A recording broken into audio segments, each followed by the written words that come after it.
आज हम आधुनिक भारत के इतिहास के अंतर्गत गांधी जी की विचारधारा, रणनीति और कार्य पद्धति के बारे में जानेंगे। अगर गांधी जी की विचारधारा की बात की जाए तो गांधी के जन आंदोलनों का सैद्धांतिक आधार सत्य और अहिंसा पर आधारित था और गांधी जी का मानना था कि सत्य और अहिंसा का अटूट संबंध ही सत्याग्रह के विचार को जन्म देता है। और गांधी जी ने माना था कि अहिंसा निर्बल व्यक्ति का आश्रय नहीं है बल्कि शक्तिशाली का अस्त्र है। विरोधी की शक्ति से डरकर या अपनी व्यवस्था अनुभव करते हुए उसका प्रतिकार न करना ही अहिंसा नहीं है, यह कायरता है, ऐसा गांधी जी ने माना था या उनकी विचारधारा थी। और गांधी जी ने माना था अहिंसा स्वयं एक ऐसी शक्ति है जिससे विरोधी के हृदय पर विजय प्राप्त की जाती है और अहिंसा की शक्ति द्वारा भौतिक शक्ति को आध्यात्मिक शक्ति के आगे झुकाने की कला है मानी जाती है। गांधीवादी अहिंसा की पद्धति व्यापारी वर्गों, किसानों, स्थानीय लोगों को भी आकर्षित कर रही है। अगर आगे गांधी जी की विचारधारा की बात की जाए तो सत्याग्रह गांधी की विचारधारा का मूल तत्व माना गया है। गांधी जी ने सत्याग्रह को अपनी विचारधारा का मूल तत्व माना। सत्याग्रह का अर्थ होता सत्य, धन आग्रह अर्थात सत्य का आग्रह और सत्य के मार्ग पर अड़े रहना। सत्य के मार्ग से कभी ना हटना, चाहे कितनी भी बाधाएं और यातनाएं क्यों ना सहन करनी पड़े।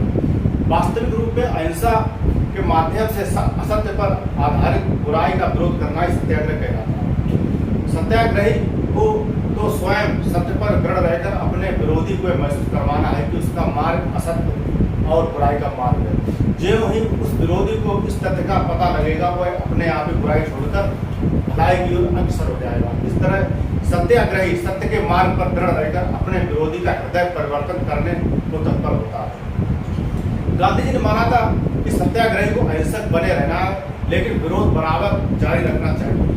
इस तरह गांधी की सत्याग्रह संबंधी विचारधारा का मूल स्रोत अहिंसा का सिद्धांत है। सत्याग्रही को कतिपय साधनों का प्रयोग करना पड़ता है। ये मुख्य साधन इस प्रकार जैसे हड़ताल, असहयोग, समय अवज्ञा, धरना, बहिष्कार इत्यादि। गांधी जी ने निष्क्रिय प्रतिरोध से ज्यादा सत्याग्रह को महत्व दिया।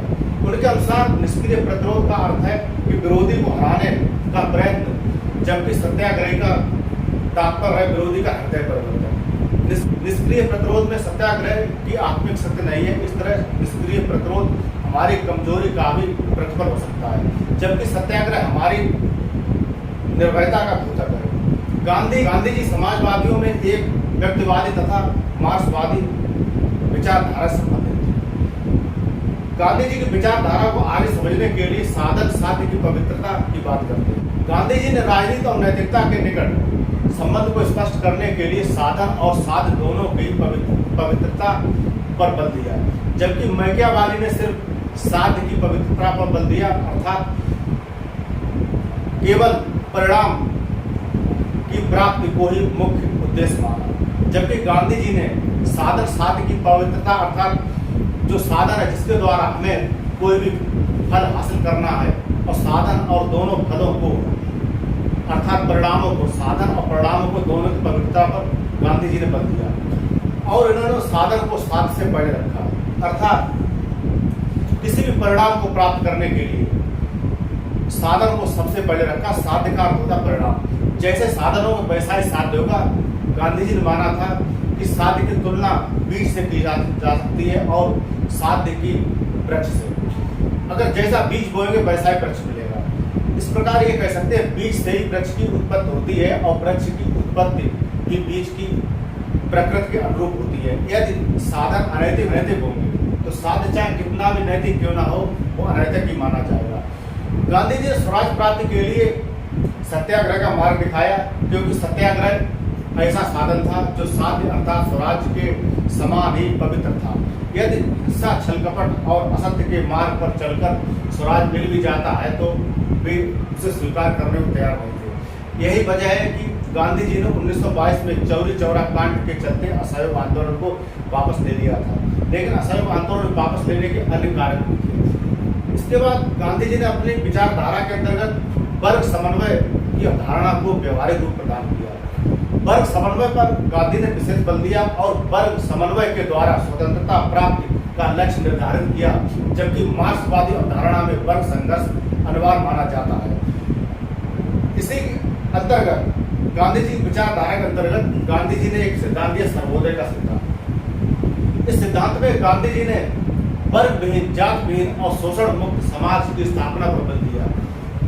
मार्क्सवाद विचारधारा में भी वर्ग विहीन और जात विहीन और शोषण मुक्त समाज की स्थापना पर बल दिया गया है। गांधी जी ने सत्य, अहिंसा, अस्तेय, अपरिग्रह, ब्रह्मचर्य, अस्वाद, शारीरिक श्रम, निर्भयता, सर्वधर्म समन्वय, अस्पृश्यता और स्वदेशी पर बल दिया।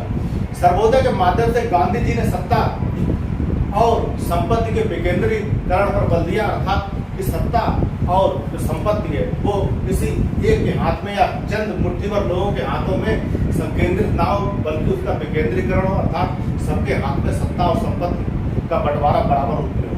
सर्वोदय समाज गांधी जी की कल्पनाओं का समाज था, जिसमें अर्थात जिसके अंतर्गत केंद्र में भारतीय ग्राम व्यवस्था थी। अब गांधी जी ने ग्राम आधारित उद्योगों पर बल दिया, अर्थात कुटीर उद्योगों पर बल दिया, जिसमें गांव एक आत्मनिर्भर इकाई के रूप में गठित हो सके या उभर सके।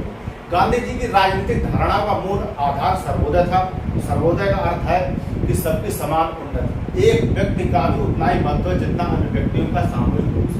सर्वोदय का यह सिद्धांत बेंथम मिल जैसे उपयोगितावादी दार्शनिकों के सिद्धांत के विपरीत था।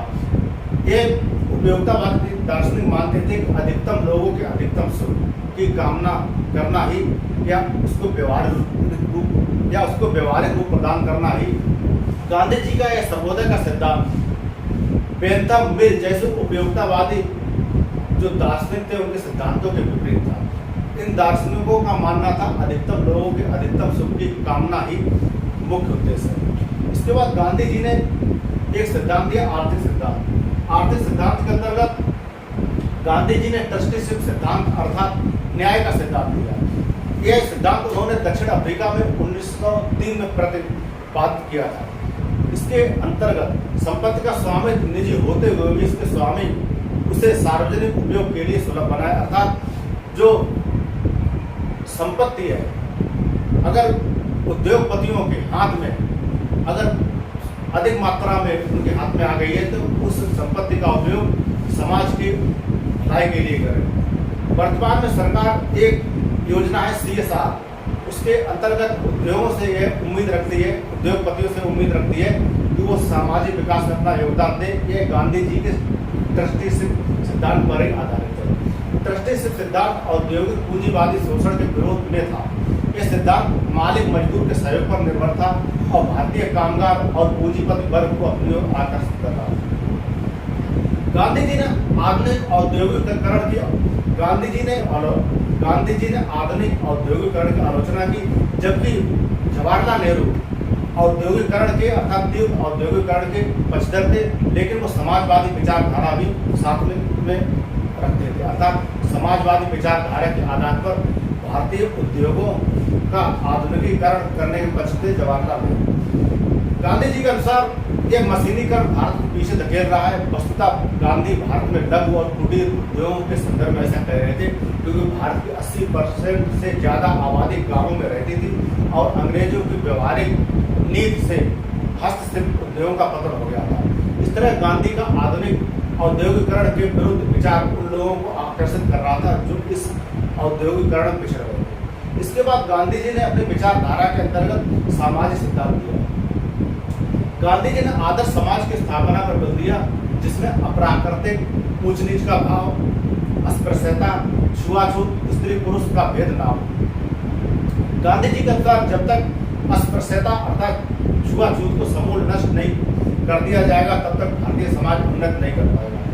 परिणाम स्वरूप उन्होंने अछूतोद्धार पर बल दिया, अर्थात जो अछूत लोग थे या छुआछूत के आधार पर जिनके साथ भेदभाव किया जाता था उन पर विशेष बल दिया, उनके छुआछूत को दूर करने के लिए।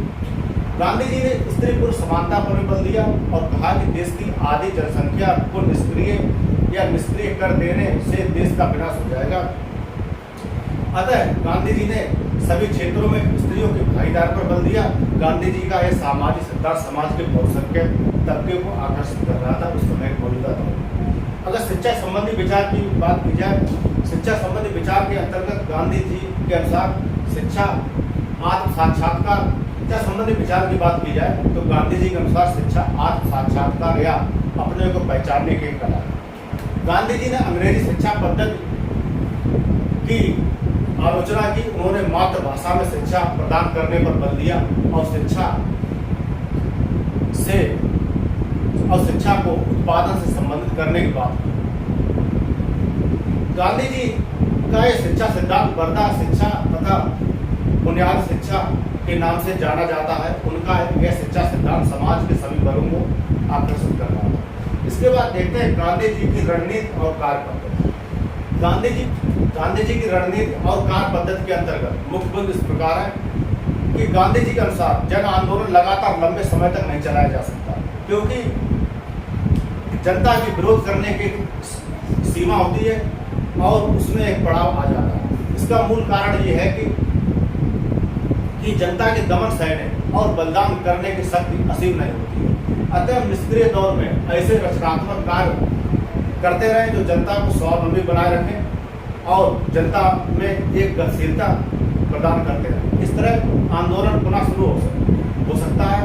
इस तरह जब आंदोलन पुनः शुरू हो तो तब तक जनता ऊर्जा बहाल हो जाए और आंदोलन में भाग लेकर उसे सक्रिय बना दे। इसके बाद गांधी जी ने दबाव की रणनीति पर बल दिया। गांधी जी ने संघर्ष से ज्यादा समझौते पर बल दिया।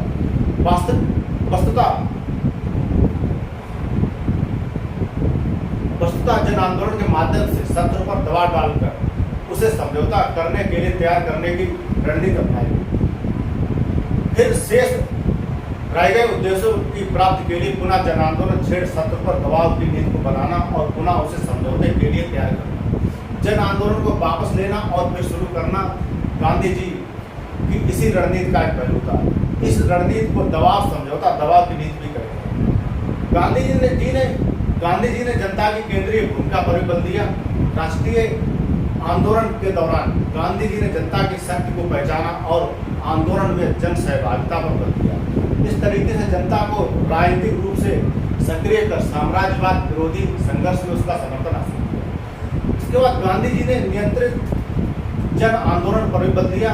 गांधी जी अनियंत्रित जन आंदोलन के पक्ष में नहीं थे, बल्कि वे जनता के आंदोलन को एक निश्चित दायरे में ही रखना चाहते थे जो उनके तय किए हुए रास्ते पर सख्ती से कायम रहे। यह रास्ता था सत्याग्रह और अहिंसा का। वस्तुतः गांधी जी इस बात को अच्छी तरह समझते थे कि अनियंत्रित जन आंदोलन सभी वर्गों की भागीदारी को हतोत्साहित करेगा और साम्राज्यवादी सत्ता को इसका दमन करने में आसानी है। इस प्रकार यहाँ गांधीवादी रणनीति में एक प्रमुख विरोधाभास दिखाई देता है, क्योंकि वे एक तरफ तो आंदोलन में जनता की भागीदारी बढ़ाना चाहते थे, वहीं दूसरी तरफ आंदोलन पर अंकुश भी लगाए रखना चाहते थे। किंतु इस विरोधाभास के बावजूद भी गांधी जी जनता में अपनी पैठ बनाए रखने में सफल रहे और उनकी लोकप्रियता में वृद्धि हुई। इसका कारण भी उनकी कार्य प्रणाली के संदर्भ में समझा जा सकता है। जेल में गांधी जी के आमरण अनशन के संदर्भ में ब्रिटिश सरकार द्वारा ऑपरेशन रूबिकॉन का प्रयोग में लाया गया था। इसके बाद साधारण राजनीतिक शैली की बात की जाए तो गांधी जी ने कोई असाधारण राजनीति की शैली को नहीं अपनाया। गांधी जी ने उन्हीं शैलियों को अपनाया राजनीति में जो जनता में लोकप्रिय हो सके या जनता जिन्हें अपने उद्देश्य में कार्यान्वित कर सके। गांधी जी ने अपनी नीतियों और उद्देश्यों को अमली जामा पहनाने के संदर्भ में साधारण राजनीतिक जीवन शैली को अपनाया। तीसरी श्रेणी में यात्रा करना, उदाहरण के लिए आसान हिंदुस्तानी भाषा का प्रयोग करना, 1921 के पश्चात केवल लंगोटी पहनकर रहना और जन में बैठे हुए तुलसी ये रामचरितमानस के बिंब विधानों का प्रयोग करना, किसी भी कार्य को निकृष्ट न समझना बल्कि जिन्हें लोग निकृष्ट समझते थे उन्हें भी स्वयं करना आज उनकी साधारण जीवन शैली के उदाहरण बन गए। इस जीवन शैली ने जनता के बीच गांधी जी को लोकप्रिय बना दिया। जनता ने स्वाभाविक नेता माना उन्हें और अपना नेतृत्व उन्हें सौंप दिया। यह शैली गांधी जी से पूर्व राजनीतिक नेताओं में नहीं दिखाई पड़ती। इसके बाद अगर रचनात्मक कार्यों की बात की जाए तो गांधी जी ने रचनात्मक कार्य किए। गांधी जी ने सर्व समावेश की नीति के तहत विभिन्न समुदायों को एकजुट किया, हिंदू मुस्लिम एकता पर बल दिया, हरिजन उद्धार कार्यक्रम चलाए। इस स्त्री पुरुष समानता पर बल दिया, नारी उत्थान पर बल दिया, कटाई बुनाई खादी तथा चरखा जैसे स्वावलंबी कार्यों पर बल दिया। पिछड़ी और आदिवासी जातियों के बीच कार्य कर उन्हें शिक्षित करना, लोगों को रचनात्मक कार्य करने के लिए प्रेरित करना, फलता प्रेरित करना। इस तरह गांधी जी के रचनात्मक कार्य बहुत होती थी। गांधी की गरीब जनता को इससे, गांवों की गरीब जनता को इससे राहत मिली। गांधी की स्वीकृत बड़ी इन रचनात्मक कार्यों से देश के नव निर्माण की प्रक्रिया शुरू हुई। राष्ट्रीय आंदोलन की सुसुप्तावस्था में भी कांग्रेसी कार्यकर्ताओं को हाथ पर हाथ रखकर बैठना नहीं पड़ा। इससे गांवों में कांग्रेस को लोकप्रियता मिली और इसका आधार मजबूत हुआ। अब कांग्रेस कोई मुट्ठीभर अल्पसंख्यकों का संकट नहीं रह गया था, बल्कि अखिल भारतीय संकट बन गया था। कुल मिलाकर ये रचनात्मक कार्य स्वाधीनता संघर्ष के लिए सिपाही तैयार करने और उन्हें प्रशिक्षित करने में मददगार साबित हुए। इन कार्यों ने गांधी जी की लोकप्रियता में बहुत ज्यादा वृद्धि की। तो ये तो हुआ गांधी जी की विचारधारा, रणनीति और